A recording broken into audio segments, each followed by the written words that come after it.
lied and used fake documents to obtain the interview with my mother. It is my view that the deceitful way the interview was obtained substantially influenced what my mother said. The interview was a major contribution to making my parents' relationship worse and has since hurt countless others. At exactly 7:48 in the morning, a short statement left Kensington Palace, but its impact was anything but small. It did not come with dramatic music, flashing headlines, or emotional speeches. It arrived quietly, formally, and with carefully chosen words. Yet within minutes, the effect was felt across the world. Phones began ringing inside palace offices. Advisors paused their conversations. Newsrooms stopped what they were doing. Something important had just happened. Prince William had spoken, and this time there was no confusion about what he meant. His message was clear, final, and firm. For years, the royal family had been known for speaking in ways that left space for interpretation. Statements often included soft phrases, polite pauses, and careful wording that allowed situations to change later. This statement was different. It did not invite discussion. It did not suggest future review. It closed a chapter. Many people immediately sensed that this was not just another royal update. It felt like a turning point, one that would shape the future of the monarchy in a lasting way. As the statement spread across television screens, phones, and social media, reactions came quickly. In London, people gathered around news displays, reading the words again and again. In the United States, commentators interrupted regular programs to explain what had just been released. Even people who usually paid little attention to royal news felt something unusual about this moment. The tone was calm, but the meaning was powerful. Prince William was no longer speaking only as a son or a brother. He was speaking as a future king, someone carrying the weight of an institution that had existed for centuries. His words showed certainty, not anger. There was no emotional language, no personal attack. Yet that very calmness made the message stronger. It told the world that this decision had been carefully considered and was not made in haste. This was not a reaction. It was a conclusion. Across the Atlantic, the impact was deeply personal. According to people familiar with the situation, Meghan learned the full meaning of the statement the same way millions of others did, by reading it. There was no private warning, no chance to prepare for the wording or its final tone. At first, there was disbelief. The words were read once, then again. The meaning did not change. The message was not temporary. It was permanent. Those close to Meghan later described a moment of silence, the kind that comes when something cannot be undone. It was not loud emotion or public reaction. It was the quiet understanding that a door she believed might still open had been firmly closed. For the first time, there was no room left to challenge, delay, or reshape the decision. The realization was slow, then overwhelming. This was not about public image or headlines anymore. It was about finality. For Prince William, this moment did not come suddenly. Behind the scenes, the weeks and months leading up to the statement were filled with pressure, discussion, and careful thought. William is known by those around him as a planner, someone who does not act without considering consequences. He understood that every word he released would be studied, repeated, and remembered. He also understood that silence, which once helped calm difficult situations, was no longer working. Over time, silence had started to look like uncertainty. Uncertainty had started to look like weakness. And weakness, in an institution built on stability, could be dangerous. William faced a difficult truth. Protecting the monarchy sometimes meant making decisions that would hurt personally, but strengthen the institution as a whole. The situation became heavier during the months leading into autumn. Observers noticed subtle changes. The language used by palace sources became more direct. Appearances felt more structured. There was a sense that patience was running out. William watched closely as media stories continued to appear, disappear, and return again. Some reports challenged the work being done behind palace walls. Others questioned the direction of the monarchy itself. For William, this was no longer just about managing public opinion. It was about protecting the future. He saw how ongoing uncertainty affected not only himself, but Catherine as well. She had spent years building an image of calm, service, and stability. Behind the scenes, she worked quietly to keep relationships respectful and the institution dignified.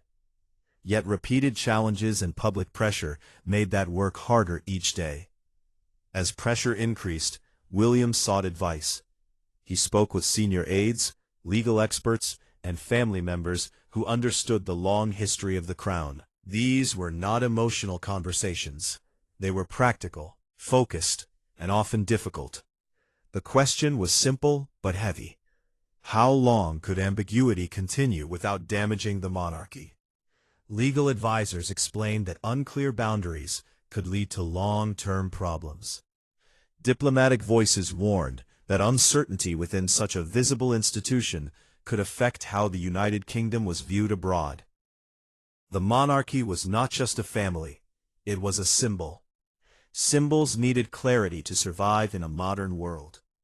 One voice that carried particular weight was Princess Anne. Known for her direct approach, she reminded William that leadership often required uncomfortable decisions. She emphasized that personal feelings could not outweigh responsibility to the institution. History, she pointed out, showed many examples where delay caused more harm than action. Her advice was not emotional, but firm.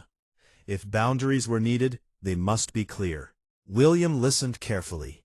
He understood that whatever choice he made would define how he was seen, not just now, but in the future.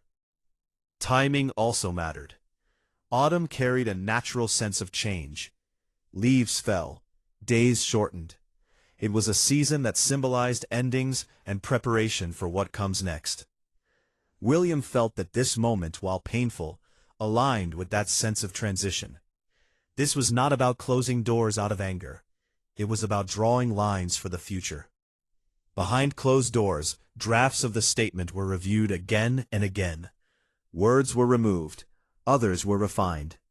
The goal was not to shock, but to be unmistakably clear. When the final version was ready, there was no dramatic flourish, just truth, stated plainly. When the statement was finally released, its calm authority surprised many. There was no harsh language, no accusations, no emotional explanations. That restraint gave the words their strength. Experts quickly noted how rare such clarity was in royal communication. For decades, statements had been designed to leave space for change. This one did not. It marked a shift. William was no longer waiting for situations to resolve themselves. He was defining the path forward. For supporters, this showed strength. For critics, it showed firmness that could not be ignored. For Meghan, it marked a moment of painful understanding. As the day continued, reactions poured in. Social media filled with analysis, debate, and emotion. Some praised William's leadership, calling it necessary and overdue. Others questioned whether the decision was too cold, too final. Yet nearly everyone agreed on one thing. This was not an ordinary royal moment. It felt like history moving in real time. The monarchy, often seen as slow to change, had spoken with directness rarely seen before. Whether people agreed or disagreed, they were paying attention, and that attention confirmed something important. A line had been drawn, and the world had noticed. This moment was not about winning an argument or proving a point. It was about control, clarity, and legacy. William understood that future generations would look back on this decision and judge it not by emotion, but by outcome. Would it stabilize the monarchy? Would it restore trust? Would it protect the institution from ongoing uncertainty? These were the questions that mattered most. As the first day ended, and the statement continued to echo across headlines. One truth became clear. Nothing would be quite the same again. A chapter had closed, another had begun. As the shock of Prince William's statement settled across the world, attention slowly shifted from the words themselves to the reasons behind them. People began asking the same question in different ways. Why now? Why this moment, after years of silence and careful distance? To understand that, it is important to look beyond the public stage and into the quieter spaces where decisions are truly formed. For William, this was never about a single incident or headline. It was the result of pressure building over time, layer by layer, until delay was no longer possible. The monarchy had reached a point where waiting was more dangerous than acting. Inside palace walls, there had been growing concern that the constant back and forth between private family matters and public media battles was slowly weakening the institution. Every new story reopened old wounds. Every unanswered claim created space for rumors to grow. Advisors warned that this cycle was exhausting public trust. The monarchy relies on stability, on the idea that it stands above chaos.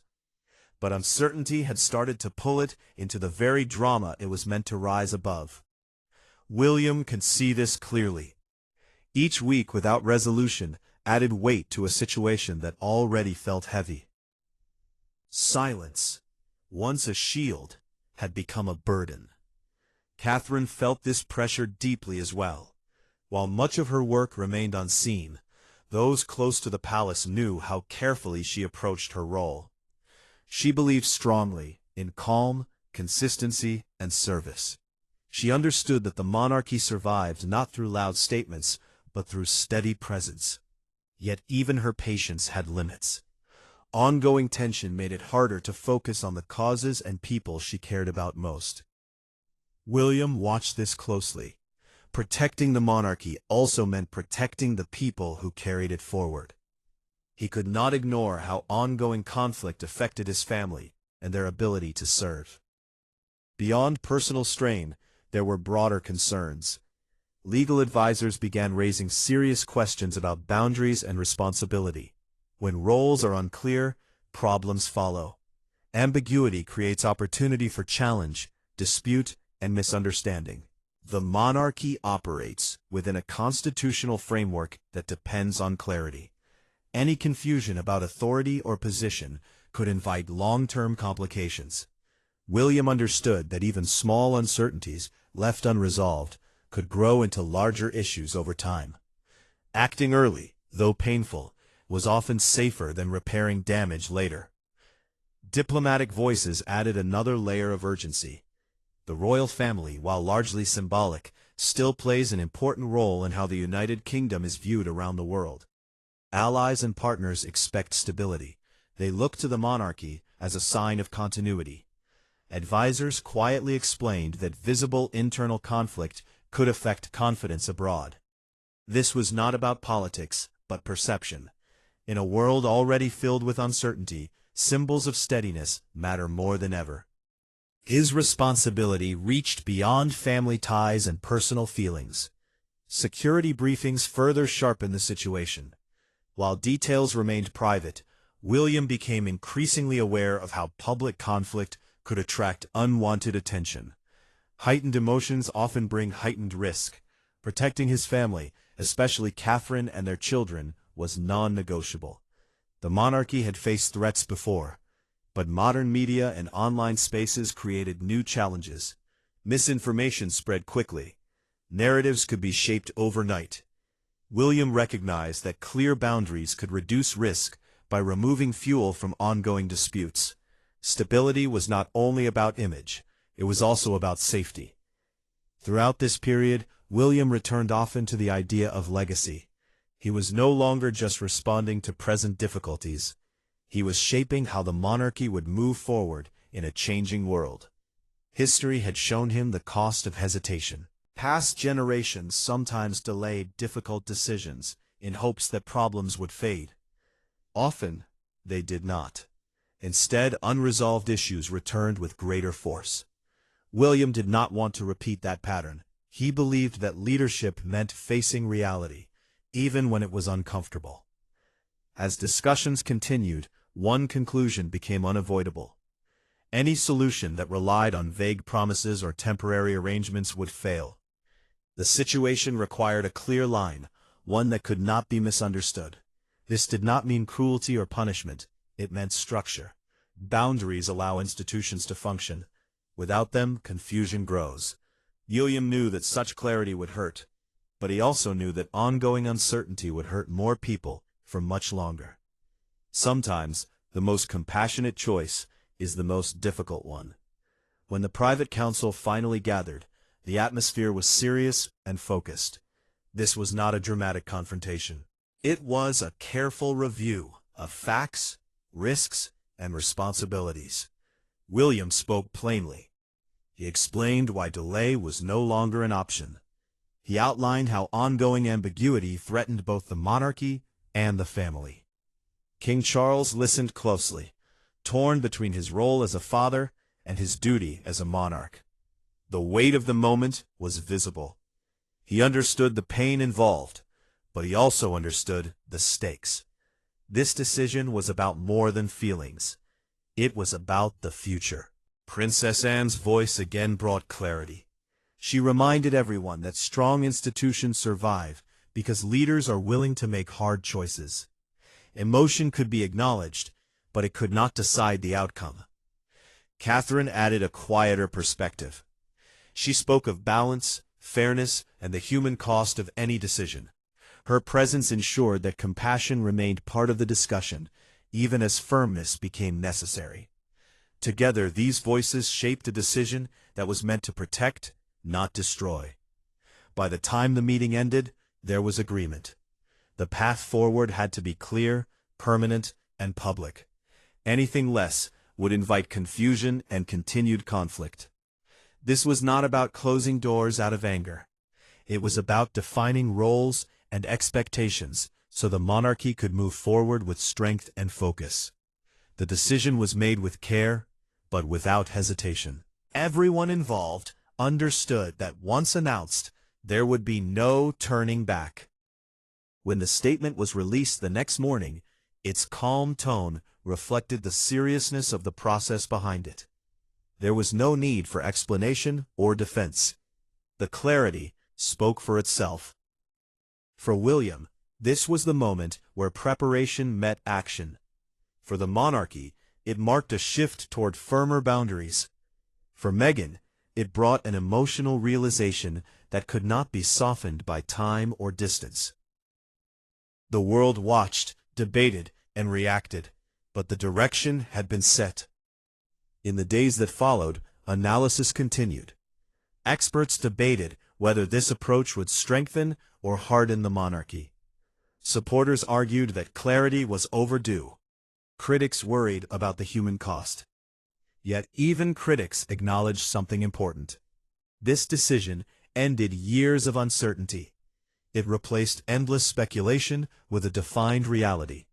In that sense, it changed the conversation entirely. The focus moved from what might happen next to what this means now. For William, the emotional weight did not disappear with the announcement. Leadership rarely offers relief. Instead, it brings a different kind of burden. He knew that some would never forgive the firmness of his choice. He also knew that others would quietly appreciate the stability it created. Leadership, he understood, was not about being liked. It was about being responsible. History would decide whether this moment was remembered as harsh or necessary. As the dust began to settle, one thing was clear. The monarchy had crossed a line it could not uncross. The era of careful avoidance had ended.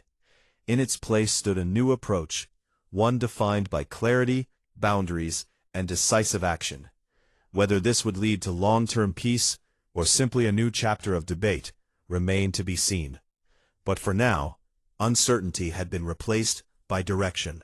And that, for an institution built on continuity, mattered more than anything else. As time passed after Prince William's statement, the world slowly moved from shock to reflection.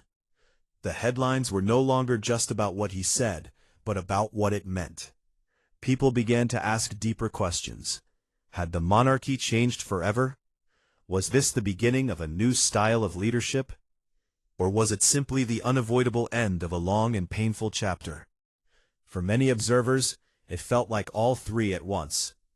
The decision was not loud, but it was firm. It did not rely on emotion, but it carried emotional weight that could not be ignored. Inside the palace, life continued, but it did so with a new sense of structure. Advisors understood that the clarity of the statement now guided every future decision. There was no confusion about roles, no uncertainty about boundaries. This, for many within the institution, brought a strange sense of relief. For years, they had worked in an environment shaped by tension and unanswered questions. Now, while the outcome was difficult, it was also clear.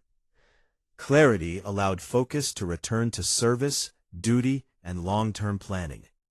In that sense, the decision achieved one of its main goals. It restored direction. Prince William himself appeared more measured in the days that followed. Public appearances showed a calm confidence, not celebration. Those close to him noted that he carried the weight of the decision quietly. This was not a victory. It was a responsibility fulfilled. William understood that leadership often means accepting criticism without responding to it. He did not attempt to justify his words publicly or soften their meaning afterward. Doing so would have weakened the message. Instead, he allowed the statement to stand on its own, trusting that time would explain what words could not. Catherine continued her work with the same steady presence she had always shown. To many, she became a symbol of continuity during a moment of change. Her focus on community, charity, and service reminded the public of what the monarchy aimed to represent beyond internal conflict. While she never spoke directly about the situation, her actions communicated stability. This quiet strength resonated with many people who were tired of drama and eager to see the institution return to its core values. For Meghan, the days after the statement were deeply personal. While much of her response remained private, those familiar with her situation described a period of emotional processing. The finality of the decision meant there was no longer a question of what if. That realization can be painful, but it can also bring a form of closure. When doors close permanently, the mind is forced to adjust. Public debate continued, but privately, the focus shifted toward understanding what the future would look like without the possibility of reversal. This was not something that could be rushed. It was a human response to an institutional decision. Public opinion remained divided. Some praised William for doing what they believed previous generations had avoided. They saw strength in his willingness to act decisively. Others criticized the approach, arguing that it lacked warmth or compassion. Yet even critics often admitted that the situation could not continue as it had. Endless uncertainty had exhausted public patience. In that sense, the decision forced a reckoning. People could disagree with the outcome, but they could no longer deny the reality of it. Royal experts began to place the moment in historical context. They compared it to other turning points where the monarchy had to adapt to survive. The institution had endured wars, scandals, and social change by evolving when necessary. This moment, they suggested, might be remembered as part of that pattern, not as an emotional clash, but as a structural adjustment. The monarchy, once defined by quiet endurance, had chosen clear definition. That shift reflected the modern world, where silence is often interpreted as weakness and clarity is demanded by the public. Internationally, reactions were more measured. Many governments and observers viewed the decision through a lens of stability. They noted that while the monarchy remained largely symbolic, its internal unity mattered. Symbols lose power when they appear fractured. By drawing firm boundaries, the institution signaled control. For allies and partners, this suggested reliability rather than chaos. The monarchy had shown that it could manage internal challenges without public collapse. That perception, while subtle, carried weight. As weeks turned into months, the intensity of coverage slowly faded. New stories replaced old ones, as they always do. But the effects of the decision remained. The absence of ongoing conflict allowed the monarchy to refocus its message. Public appearances became less tense. Media narratives shifted from speculation to observation. This quieter environment was not accidental. It was the result of structure replacing ambiguity. For the first time in a long while, there was nothing left to interpret.